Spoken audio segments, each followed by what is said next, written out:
Malaysian street food naman na muna yung tatry natin ngayon mga guys. Nakakaiba nga yung mga pagkain nila dito. Kaya naman ngayong araw, samahan nyo na nga muna ako mag food trip dito sa Malaysia. Nandito pala ako ngayon sa Malaysia mga guys. Nandito nga sa Kuala Lumpur. Di ko din alam kung ba't nandito ako. Chot! Dahil try nga natin yung mga street food nga nila dito. Nauna ko nga nakita itong malaking takoyaki na magkakaiba nga yung flavor. Meron nga sila ditong maliit tsaka malaki. Na-curious nga ako sa malaking takoyaki na to. Kaya sabi ko dyan kay kuya, can I get one big takoyaki?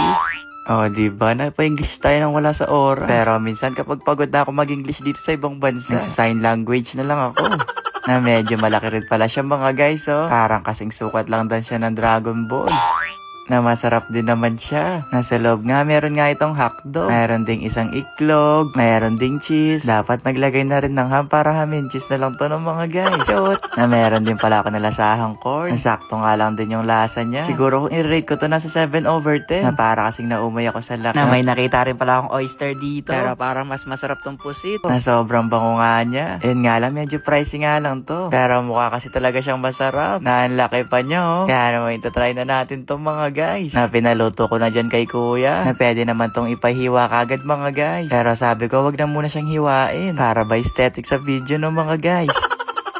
Alam nyo, dito sa Malaysia, napansin ko, sobrang hilig talaga nila sa mga maanghang. Kaya sabi ko dyan kay kuya, konti lang ilagay niya. Pero sa nilagay nga niya dyan mga guys, para sobrang dami pa din no. Pero ang bango niya, nakakatakam. Kaya naman i-taste test na natin to. Para malaman kung masarap ba tong pusit.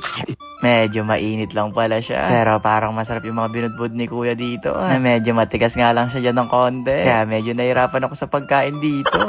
Nakakagigil naman pala tong kainin mga guys. Medyo makalat din siya. Ayan, tiyaw. Pinapakat na kasi nung nagtitinda kanina, ayaw mo pa. Gusto mo, Steffi. Masarap naman din to mga guys. Medyo matagal nga lang din siyang kuya eh. Kaya naman next na tayo. Na may nakita rin pala ako ditong mango sticky rice oh mga guys. Na mukha nga masarap tong mango sticky rice. Ay ikaw nga mismo yung magtitimpla. Nakasarap nga. Ay ano masarap. Tsawat di pa ka natitikman. Kaya naman taste test mga guys. Naunang tikim ko nga dyan. Hindi ko pa siya masyado malasahan. Pero grabe tong mango sticky rice nila dito. Masarap siya. Promise, wala nga lutong tsawot. Lalo na yung mangga. Na para siyang Indian mango na mas pinahinog. Sumakto nga siya sa coconut milk tsaka basa kanin. Kaya sabi ko talaga dyan sa aling nagtitinda, okay siya.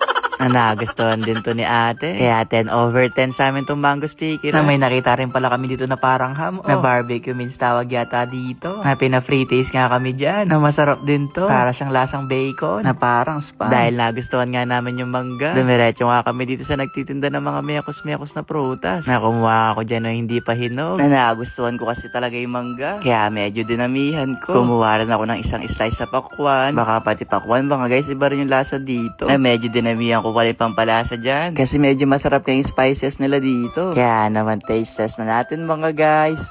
Na sarap talaga ng mangga dito. Sakto lang yung tamis. Na para bang yung mangga yata yung pinaka nagustuhan ko dito sa street food ah. Na tinry ko rin tong pakwan. Ayun, medyo mataba. Pero okay na kasi nilagyan nga natin to ng asin. May nakita rin pala ako ditong mais. Na yung bang may cheese din. Na wala akong naabutan nito sa Fusion Alley nun mga guys. Na naghahanap ako ng ganito. Na dito ko pala sa Malaysia makikita. Kaya naman habang niluluto ni Kuya yung mais, kakainin muna nga natin tong donut na naka-display. Na shoutout muna pala sa mga kababayan natin dyan.